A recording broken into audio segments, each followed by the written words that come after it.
Hey, welcome to Fan Film Podcast. This week, part 2 of the interview with Chris Notarile. To the Batmobile. Let's go. Atomic batteries to power. Turbines to speed. You're ready to move out.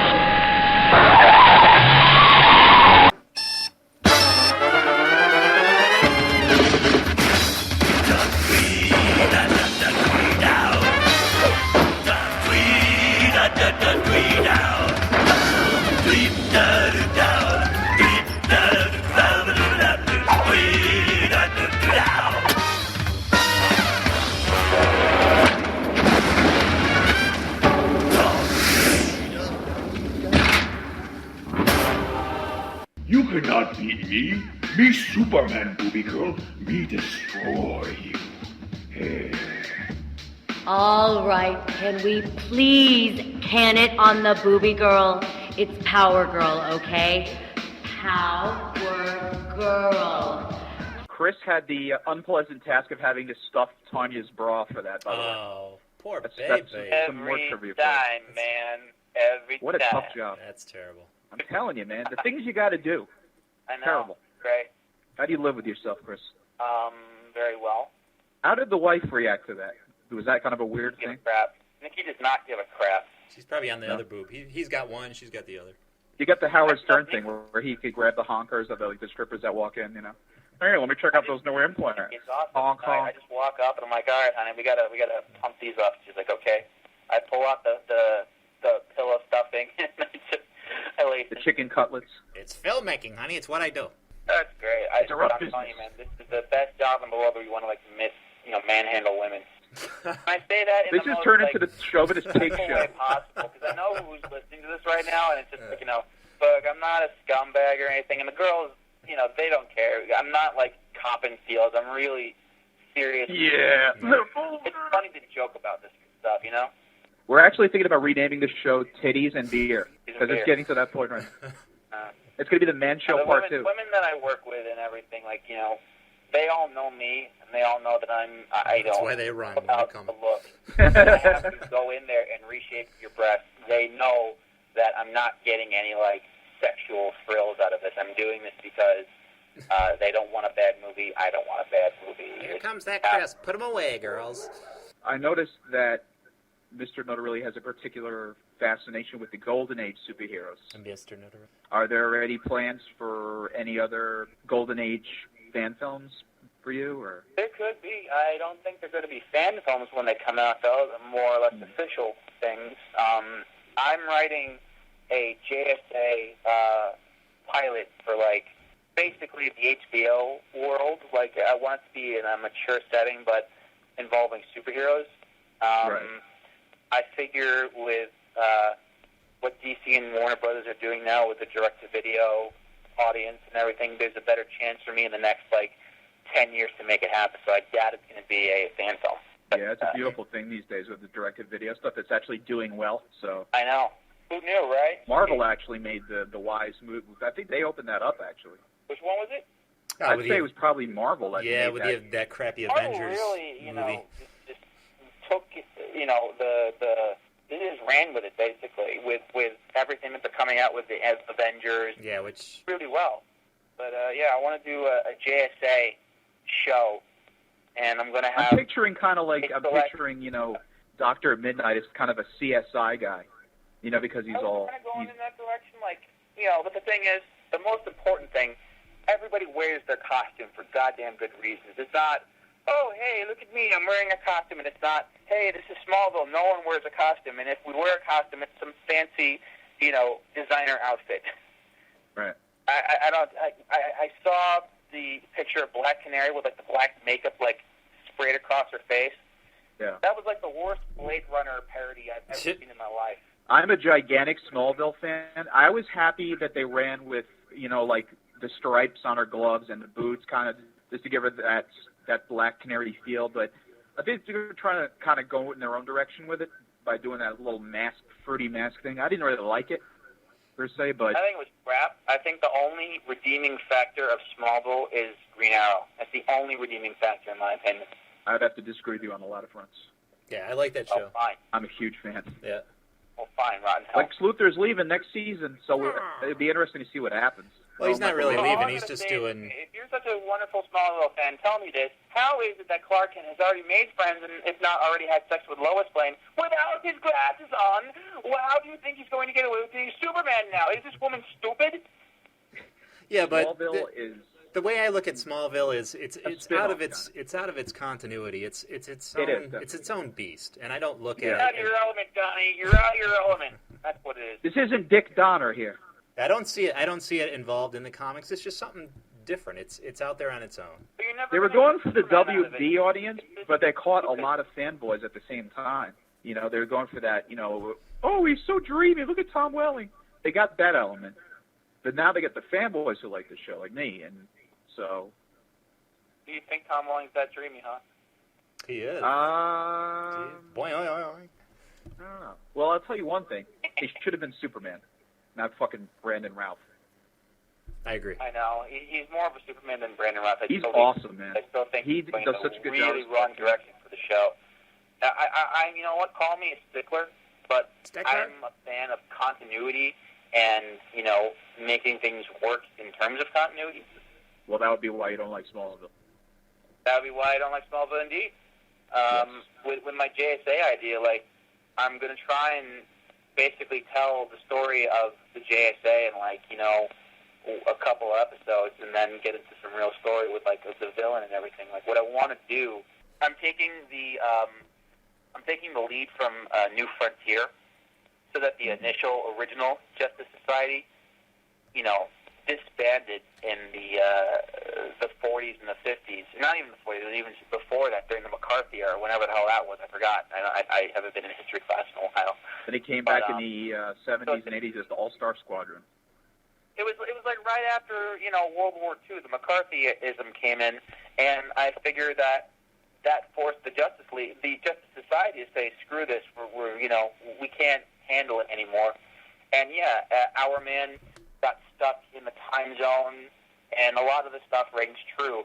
The thing, though, is now it's the 2000s, 2010, 2015, whenever I make this. Jay Garrick is still alive because of his flash powers. And he takes Viagra. Slower. Yeah, he just ages slower, so he's preserved. Who would be in the lineup? Would it be who's in the book now? Would you leave out For characters? the most part, this is the lineup of My Justice Society. You have the leader, Mr. Terrific. There you go. You have to have him. You have Mr. Terrific. You have Alan Scott, the Green Lantern. Jay Garrick, the Flash. Ted Grant, Wildcat. Karen Starr, Powergirl. Rick Tyler, the new Hourman, and Charles is it McNeiter or just Neater? Oh, no, sorry, Peter Krause, the second Dr. Midnight. I forgot. He is actually the second. Is it Krause or is it McNeiter? I think it's Crowley. Oh yeah, it's Peter Krause. So I have Peter Krause, Dr. Midnight. That's my lineup. And basically, Ted Grant is still alive because he has 9 lives. I'm still going by that story. So he's probably up to maybe life 4. Because he's probably died in the past. I don't know. If you had your choice of villains to appear, who would you have? Would you have your Dr. Light, Black Adam? My villains who used to be a member of are, GSM every band. Vandal Savage. He is the main villain, and Vandal has taken on I created something pretty cool that was already alluded to. Vandal, being the immortal caveman that he is, has been a part of every major war that has ever happened since the dawn of time. He has not been the leader. He has been the second in command, knowing full well that for the most part the leader is always the puppet. And in order not to give away the fact that he's an immortal to most people, he just, he was Hitler's sidekick. He was Alex the Great's sidekick. He was Genghis Khan's sidekick. He was just there, And he got all the riches from pillaging and everything like that, but he never had to worry about all the credit that came with it and all the face time or being assassinated for them. Even though he's immortal, he never died. So Vandal is the main villain, and then we have a supporting cast of probably Solomon Grundy. That's a definite. I gotta have like a really big guy to fight people, and I'm not sure. I'm kind of open to suggestions at this point. I'm on Superhero Hype right now. I'm reading about it, and they're like, more Dark Knight product tie-ins. We have Dark Knight tie-ins with Domino's Pizza, General Mills cereal, Of course. Nokia, Hershey's, Comcast, Microsoft, Xbox, California Milk Processor Board. Oh, no, sorry. The California Milk Processor Board will co-promote the film. And also, Giorgio Armani is Bruce Wayne's wardrobe. I forgot to mention. He's definitely doing the Bruce Wayne suits there. No, it's all the regular clothing, and it says here they're doing Design House Giorgio Armani even gets in the picture, using its sleek wardrobe for Batman's alter ego Bruce Wayne as a centerpiece for a Dark Knight-themed print ad in fashion magazines. So you're going to have sexy pictures of Christian Bale and Giorgio Armani clothing. Oh, Jesus. Ladies, this is you. Gentlemen. Holla! It's going to be really weird watching the new Batman film. It's going to make Joker that much more eerie now that Heath Ledger passed away, unfortunately. You know what's funny? I almost predicted this happening in the sense when I saw the first picture of Heath Ledger, I'm like, he looks just like the Crow. He gives me the willies, man. Lo and behold, he died right after the movie was made, and it's like, this is now the role that he's going to be remembered for the rest of his life. Like, I didn't look at his, Joker portrayal at the beginning as like, I was like, he looks stupid. He looks like a bad transvestite or something. But now that I look at it more, the more pictures that are coming out, it looks pretty sick. Like, I'm kind of liking it now. Here's my situation with the Joker. I love the portrayal of Heath Ledger. I think he's going to do a great job. I do not like the visual. I think the visual, he looks like a mess. I don't like the fact that Joker paints his face white. I don't understand why he can't have some kind of skin pigmentation problem. Axis chemical. Cool. He's solid white. And he's got like the Ichi the Killer thing going on. I don't know if you've ever seen. Have you seen Ichi the Killer? That old Japanese, that's like a gore cult film. Well, he's like a killer, and he's a sadist. And he slit his mouth from ear to ear, so he has a huge gaping smile. And he sews the side shut with stitches. And if you look at the Joker in the new film, he kind of has the same type of thing going on, where his mouth is cut really wide from side to side, and he has them kind of stitched. Honestly, I think that my version of the look of the Joker is probably the best. I think I'm not trying to pat myself on the back or jerk myself off here, but I really think it's a good job in terms of making that's my job. Transition from this visual of a guy with white skin and making him work in the real world. Like, one of the most important things I did with my Joker, for my Joker short film, was he perspired. My Joker actually sweat, and the makeup didn't run. Yeah, that's they couldn't even do that in the old show in the Cesar Romero. Well, they couldn't get his damn mustache off. He was always white, and Jack Nicholson, he was paste white too, and they were always dry. They never sweat, Yeah. How did you pull that off? It always felt like they were wearing makeup. It never felt like that was the color of their skin. How did you pull off the whole sweating thing? It was hot? No, I was in California when I shot that. I was on my honeymoon of all places, and I'm like, hey, honey, I'm going to go out and shoot a Joker movie. I'll be back later. Wow, the same thing happened on my honeymoon. What a coincidence. So basically what we did, we took a spray sealant. We took the benign face powder makeup, I painted it on his face, and then we sealed it.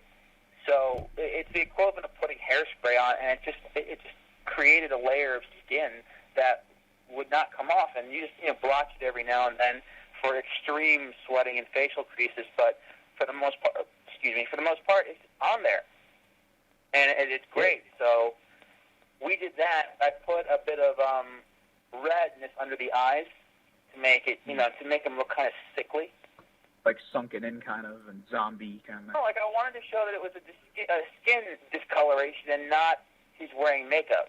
Yeah, he's wearing wacky circus makeup. Heath Ledger's Joker wears black under his eyes. Like, they're not even trying. They're just like, I'm going to smear makeup on my face, I wanted mine to actually look like this is who he was. If he didn't put this on, this is how he ended up coming out of the vat of acid. So he's got this like pinkish, reddish line under his eye, and it just makes him look like, he just looks sickly. And then what I like particularly about the gentleman who portrayed your Joker, what's his name? The actor who played your Joker in the Joker. Brian Bachbrader. What's the last name? Bachbrader. All right. Well, anyway, same gentleman. I'm not going to Brian did a great Joker. He was a California native, and he just came out, and we'd met. I had auditioned him via the internet, and thank God, that worked out. Because if he sucked, I would have been up shit's creek without a pal. You've been poking your nose around in other people's business. People with a lot of cash and a lot of little secrets they don't want shared. Last time I checked, that's bad. So I think it's safe to say they're not very happy. And your Harley kicked ass, too. She was great. Deanna Miller is her name, and Deanna, I met her on MySpace. I had never met her before that day either. She lives in Seattle, and I basically found her on MySpace, I found him on Craigslist, and we just culminated. So we were all at the same place at the same time, and we shot the whole film, and that's how Joker came out. Was that her voice as Harley Quinn? Yeah, that was her. Wow, so she had the look and the voice and everything. She'd never done the voice before either. We were practicing all day. Are you serious? Like, I don't think I can do it. I'm like, you can do it. Come on, work with me. And we got it. Hi, Mr. J. Even I can do it. She's actually a real Harley Quinn fan, so I could understand it'd be easy for her to get, too, It's not one of these cosplay girls who don't know dick about the character. I know. No, she was actually a real fangirl with the character of Harley Quinn, so it was nice to have that. And Brian was a huge Joker fan, too. So there was a lot less work on my part that I had to do in terms of, getting... I just like the whole approach you took to where you made him more the thug. He's not a super villain. He's a mastermind. He's this guy who just this horrible accident, out of his mind, but at the same time, he's a criminal. He's a low-level... Well, we took this maybe week one as Joker. Like, he's only been Joker for about a week now. Yeah, he's like a wise guy. He's cool with it. I figure his situation was that prior to this, Joker was a thug. He was a hitman. And now that he has this discoloration, he's kind of sort of in between Put him over the being top that hitman and becoming what he's going to be, which is the calm prince of crime. He's going out to the theatrics. He shows a little bit of the theatrics, but not too much. Oh, crap, what is it? So what have you got in the works right now? What's on the grill right now for Blinky Productions? Well, we have Alley Cat coming up, in which Catwoman gets she does a job for Black Mask, and then she gets betrayed by him. He shoots and stabs her, leaves her for dead. That's, by the way, how she gets the black costume. He ruins the purple one by getting the blood all over it. So she's like, "Crap! I don't have time to make a new one. I'm out for blood." So she she makes the makeshift black suit and goes after him. We have that. We have Powergirl 3 on the way. Ooh, more boobas. Yes, Powergirl 3. The story is called Effing Psycho. Powergirl fights the evil midget misogynist Dr. Psycho. And the bastard daughter of the wonderful Nuclear Man. Do you remember Nuclear Man? Of course. Yeah, from Superman 4. Superman. Yes, I created my own character called Reactor Girl, and she's basically the equivalent of Nuclear Man. She's just this useless character that's just meant to give Superman a physical challenge, but poses no actual threat. And she fights Powergirl. Fake aura. But we have a lot of wonderful dialogue in that one. So those are the... I like Nuclear Man. He gets bashed. I like him. What? Oh, that was I like Nuclear Man. Terrible movie. Come on. That was terrible. Everybody the fight on loved the movie was great. mullet, man. You got not even the mullet. It was like this Jufro he had. Oh my lord! Nuclear Man had a Jufro. This is the politically correct podcast. I want to form a new coalition of soul people and bagel people, from the Chitlin district to the Diamond district, from catfish to gefilte fish. We all need to live as one. I want to look out over the crowd and see both leather hats and yarmulkes side by side. So come on, you brothers and sisters. All you hammies and hamettes, let's get it together and bring it on down. Wow, wow, wow. I want to talk about love for one another. Want to form a soul and kosher coalition. Leave it to Chris to just come on our show and get us kicked off. So I have that Anti-Semitic humor. and then it's just the good old feature film stuff. All my best friends are Jews, so I guess that gets me off the hook. My mom's Jewish, so I could say that. Oh, okay. Just your mom, so wouldn't that make you Jewish? I'm Jewish. You? Like half Jewish? I'm half Jewish, yes. This product I call Jew. What? What did you say? I said it reminds me of 40-year-old virgin. Not 40-year-old virgin. I mean, knocked up. Yeah. When he's in the club with Heigl, like when he's hitting on her or whatever, and she's talking to him, she's like, "Your hair is so wonderful. What do you use?"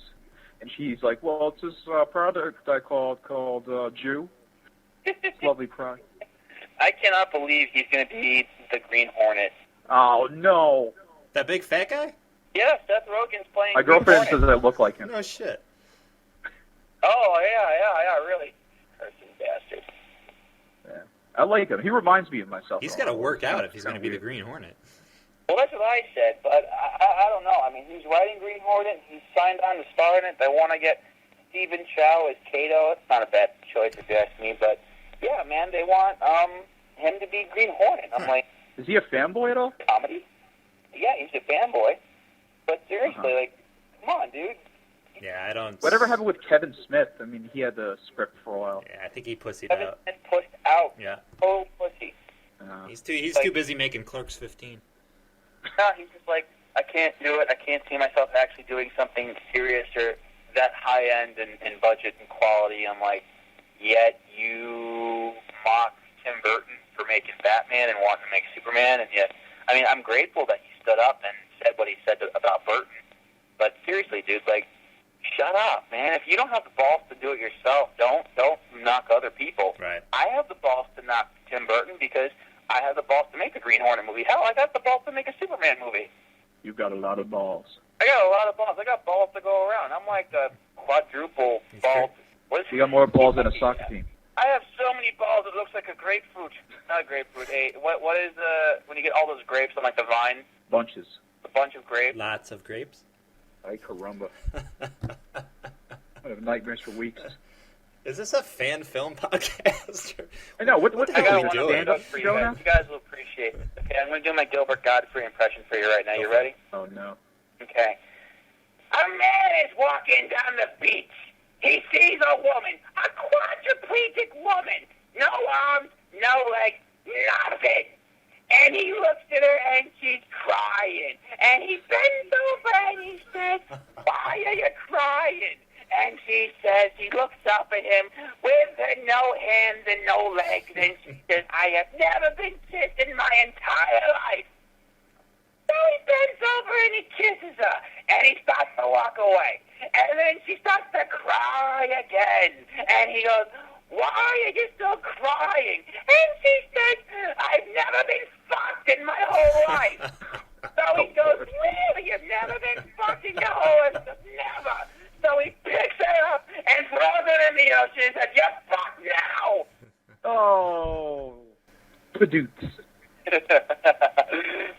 I've never gotten to do that joke as Gilbert Godfrey. That was obviously a terrible impression, but it's just funny hearing it like that. So what was up with the Protector? How'd you come about with that idea? That's I kind came of a... up with the Protector after reading Infinite Crisis 2. I saw that they killed Kal-El. I mean, great. You know, I think they brought him back. I'm not entirely sure now, but it kind of got to me. You know, the Blue Beetle got killed. Kal-El is dead. Superboy is dead, and just a whole bunch of wholesome characters are either corrupted or dead. And it started upsetting me because, like, you know, it's not fair. Everybody is a fan of something, and just because, you know, you want to sell your book doesn't mean you have the right to negate fans of a specific character, i.e., in my case, the Blue Beetle. You know, I'm a real big fan of the Blue Beetle, and I got hurt when not only did they kill him, they started being a jerk about it, saying, he's not coming back, he's dead, get over it. It was actually really insulting and very hurtful for me to hear this. So. Seriously? I mean, they were very rude. So, you know, I sat there thinking to myself, he's dead! La-di-da-di-da-da. See, I'm very gullible. I'm thinking you're serious. Smallville. This is where my gripe comes from. Why is Clark Kent on Smallville a freaking bumbling retard? Why does he not know right from wrong? Why is he just a complete and utter douche? Every episode, he's getting taught another life lesson because he doesn't have the brains to figure shit out on his own, and that's where the Protector came from. Back in the glory days, Superman knew everything. He grew up on a farm. He had a wholesome American life.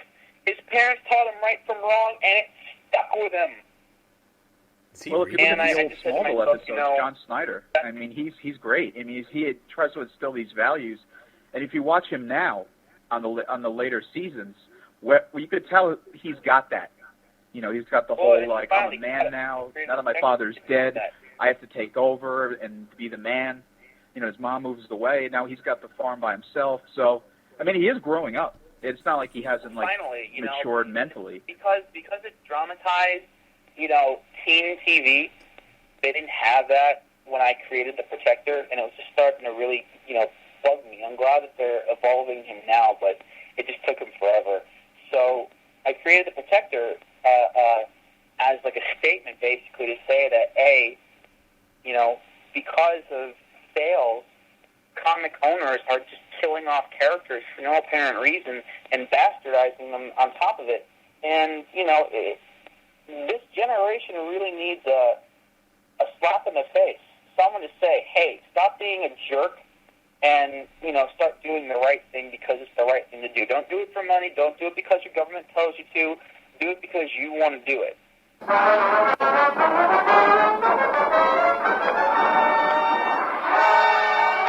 I remember that day, before Sam burst in. I was in deep with his bookie. I remember I had to keep tabs on Sam. I knew if I let him out of my sight for just a minute, old Johnny Hot Guns would send some of his goons Sam's way. Stop right there, you fiend. Oh, no, it's the Protector. Raiders.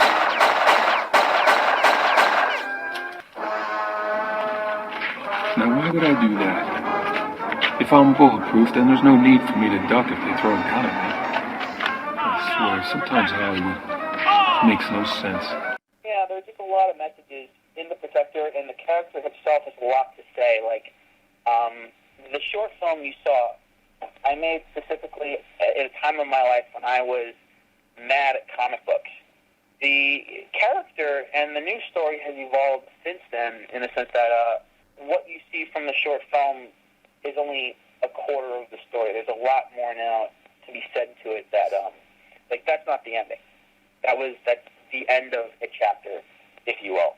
And I have plans to make, like, a real feature film about the Protector that will really go into his life, and I can't even begin to explain it now. Just ask me some specific questions or something. I was going to say, one thing I love about the character is I'm a huge fan of the old cliffhanger serials, the old Republic movie serials from the 40s, and you really captured that with that short. It was very faithful to that, you know, genre of film, the way it was shot, the way people talked, you know, the way they were dressed. Everything was pretty much on the money. Protector and the serial that he watches of himself. Mm-hmm. Inspired by New Frontier, I wanted to say that at some point, like, all the superheroes kind of sort of disappeared. Like, they all just stopped being heroes. Either they died or gave up or whatever reasons. They all hung up their capes and cowls. That's what the Protector says. The government started to, you know, with superheroes going away, people forget stuff. And I think the only thing that remained of all of the Protector's adventures was this crappy 1950s TV show that was made about him. And, you know, I of course, there's no way the Protector is a alternate version of Superman in some aspect. Right. You know? And I thought, wouldn't it just be funny? What would Superman say if he were real and he got to see the George Reeves TV show? How would he react? Like, seriously, you shoot me with a gun and then you throw it at me and I duck. What the hell? I wouldn't do that. I always love that. I love the rubber gun bouncing off the chest. I can never get enough of it. No, sometimes he just ducked. He wouldn't even. This is before they thought to make it freaking rubber. He would just duck at the freaking gun, and it never made any sense to me. And you trying to break my ribs? I remember watching that as a kid. I'm like, that's just so funny. So we incorporated that joke into the Protector, and I always would love to hear commentary from the fictional character about this. Like, if they would ever talk about it, what would they say? You know. So and I think, you know, of all, I don't know if I've ever told you this before, but I think of all your films, this is probably, to me, your best written piece of work as a Protector. I agree. I think it's very well written, Definitely. and I think, you know, it identifies with a lot of human elements, the fear of dying, the feeling of being inferior and not being inferior, but not washed being up. able to choose your own fate sometimes, and just being stuck with the cards you're dealt. That really sucks, you know. It is a very human piece. Have you ever seen Tomorrow's Memoir? I saw That's it, and I said, this is pretty cool, but they didn't. The guy shied away from the superhero element so much. It was He all did. It was more the, tongue-in-cheek. You know, like he did. He never actually showed you. He never said, "This is Superman."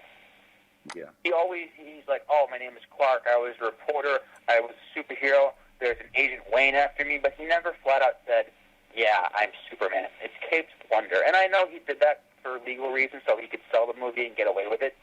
Yeah. But I felt that because he shied away from actually calling the character Clark Kent Superman, and not seeing the guy in the costumes having everything being referenced, it took away. And I wanted to show the Protector in costume, because people who watch those types of movies want to see the guy in the goddamn costume. They want to see some kind of action. And I want to see the action. I want to see this classic hero, you know, take flight. He used to be. That's why, like, I didn't make a Superman fan film or a Memoirs of Tomorrow. I made The Protector, because I want to tell it too. You can definitely see all the influences, though, and that's what makes it such a good piece. I mean, people in the know will understand it. They'll appreciate it. One of the most important things, though, with The Protector was that I wanted to get away from specific key elements of Superman. That the first key element being he's not an alien. He's a human being. He was born on Earth. He's the equivalent of a mutant. You know? He developed these powers at a young age, and through growing up, worked with them with his dad. I wanted to do that. I wanted to say that also the character's real name is Alan Adams, and the joke is, I have in my feature script that I'm writing, he tells his father, after, he's like, you know, I say he's about like 18, 19 now, and he's like, you know, I think I want to fight crime, basically. He has that talk with his parents at the dinner table, and he's like, I think I want to fight crime. And his dad's like, okay, how are we going to do this? And he goes, well, I think I'm going to, like, go to the city, because there's a lot of stuff going on there, because he's 100, so it's 1920, it's Prohibition. Why not, you know? Crime's going crazy during Prohibition. And his mom says, well, no son of mine is going running around with his underwear on the outside of his pants. Mm-hmm. And, like, I wanted to touch upon that joke, and then the other joke was, well, how are you going to disguise yourself? Are you going to wear a mask? What are you going to think? You're just going to put on glasses and no one's going to recognize you? And he's like, well, I don't know. What do you think? Like, maybe I can get a job as, like, a reporter or something? And then the father immediately says, no. Are you crazy? You're going to get a what job if a mild with manner? People whose job it is to investigate things. How do you think that they're not going to notice you? You got to get a job where no one's going to look twice at you. In fact, people don't want to look at you at all. Insurance investigation. You're revolting. So, the Protector by day is an insurance claim, and he's a sleazy insurance salesman. He's job in the world, but it's the same as being a cop, because he goes to a lot of the crime scenes, except he's there to assess the the damage. So it's kind of cool because no one would look twice at him. He's not on the radar of any reporters, and he doesn't have to wear glasses. He just puts on a hat and keeps to himself.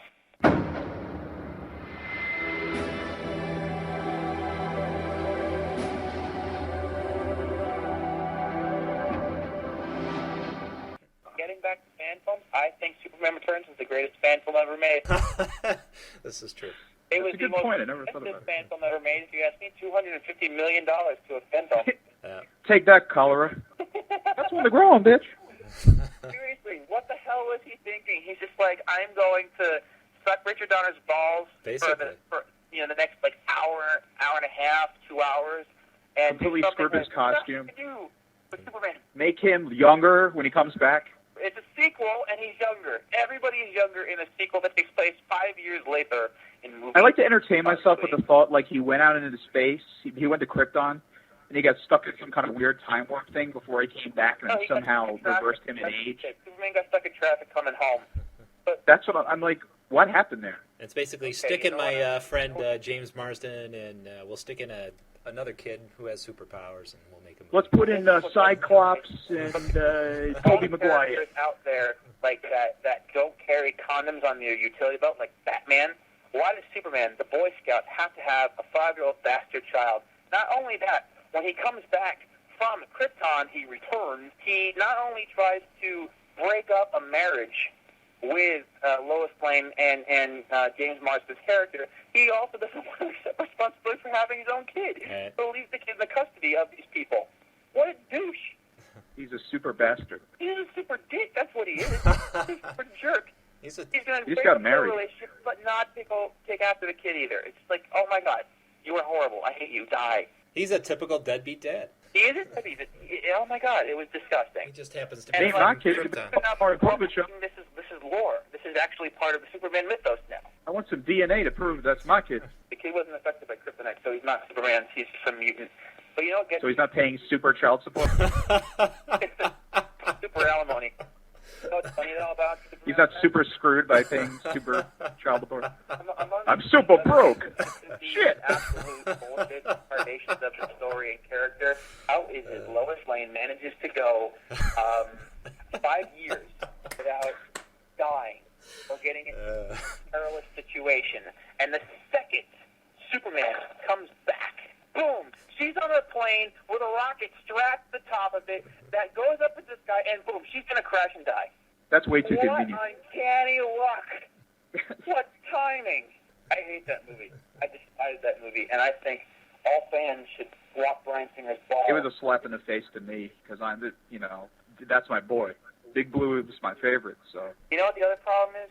Bryan Singer's now saying that, well, we didn't do well with the first Superman movie and everything because we were trying to establish the characters. You dumbass! That's 80 years of character establishment.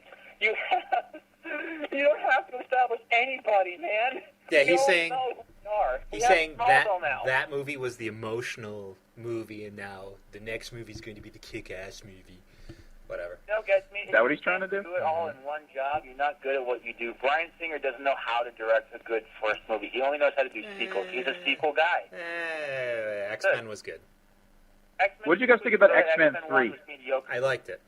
The Bryan Singer free version. I thought X-Men 3 was much better than Superman Returns. Oh, hell yeah. It was like a fanboy-wed 3. You get to see like all the mutants you never see. I just wish Chris Tucker and Jackie Chan was... Jackie Chan was in it. I think I saw Rodney Dangerfield. That'd be funny, actually, if Jackie Chan were Sunfire. That would be cool. Oh, man. A 60-year-old Sunfire. He's got the really gay... 53. Why don't we, me and Chris do a dual self-plug here for the upcoming New York Comic Con? Is that going down yet? Have you heard? It is going on Saturday. I understand the con's going on. Are you doing the panel? What's going on? I know the con's going on. Are you doing the fan film panel? Yes. That's for sure. Yes. No shit. Got it's actually the head of programming got in touch with me about a week ago. All right. Said you're final, everything's set. So we're supposed to appear on this panel with Dan Poole, Clive Young, the host of the panel. So here's a funny thing. Chris plans on showing up dressed as the Blue Beetle. on a panel. Or Plastic Man, Really? depending on my mood. Or Plastic Man. Yeah. That'd be very sexy. It will be. Especially Plastic Man, you can, extend other parts. That would be nice. I don't know. I mean, it just depends on my mood at that point. Like, do I want to be known as Blue Beetle that day, or do I want to be known as Plastic Man that day? That's how I wake up in the morning. I know. Who am I going to be do today? I want to be Blue Beetle? What are you, do I want to Captain go to Action? work? Do I want to, be Plastic Man? I'm going to be the Phantom, then Sarvin Savage, then the Lone Ranger. I think you should wear a costume, Well. I'm going as myself. It's a scary enough costume. Yeah, that's it. You should wear the fanboy costume. You should get an FB shirt made up, with a red I actually cape. have a shirt I'm going to wear to the show. It's not a No. FB You can't have shirt. a shirt. You got to actually have you got to be the character. The red mask, the red cape. Yeah. Go online and get yourself like a red domino mask, or hell, I'll make you one. But you got to be fanboy. I am the real. This is me. That's not a cartoon Come on, man. character. You got to be your own fictional character. It's the only way to go. Nah, man. I just want people to be familiar with it. They're going to know fanboy. It's me. It's not just. But don't push out. Everybody character. knows you're going to have a big FB on your chest. I'll have something on my chest. The best part is you don't even have to work out. Yeah. Thanks. No, but I mean that in the best way possible. I appreciate that, Chris. You can Son be of a a bitch. old flabby bastard. It doesn't matter. Hey, man. As long as I still get the goyles. You know? You know what I just noticed? I'm What? on a Fan Film Podcast website now, and I don't see any pictures of Blinky Productions up here. I'll get up there. No, on the banner. I see a Lord of the Rings in film. I see Sandy Colora's wonderful, notorious movie. I see that Leia Star Wars chick. I see Hank Braxton, and I see Valerie Perez. What are you talking about? He's on the website. He's looking at the top banner. We'll change that, Chris. A Catwoman or a Blue Beetle anywhere, or a Power Girl or nothing like that, but I see Ghostbusters. I didn't make it. Yeah, it's all my I fault. see Hank Braxton's wonderful Ghostbusters. It's my fault. Someone's going to get hurt. How long is the show anyway? It's about 10 hours, I think. What are we on? Really? It's about, we're at 3 hours and 11 minutes. I think we call this one dead. 10, 12. Span anymore? What's that? Do people even have that kind of attention span anymore? No. I say we pronounce this one dead. I think so. I think we should close it up. You want to call it Dr. Kill Mosier? it. I think so. Okay, well, let's Hey, wrap it up dude. anyway. I got masturbating to do. Okay, here we go. We got to wrap this up. So we're going to say, is there anything you'd like to plug, Chris? Is there anything I like to plug? Gee, that's a good question. I'd like to Besides plug my Chris. butthole? I would like to plug that hot chick on the Snorg Tees ads. On the what? The Snorg Tee website. Didn't see it. It's hot. Something about snorting tea. I don't know. No, Snorg, S-N-O-R-G. You should go on MySpace to see ads for her. She's got those T-shirts. Okay. I want to plug her. All right. Like to plug. In your stereo? No. I can plug in my cell phone because the battery's. What do you got coming out for us, Chris? You want to pimp, promote? I see. Now we're getting for the more literal terms. Come on, man.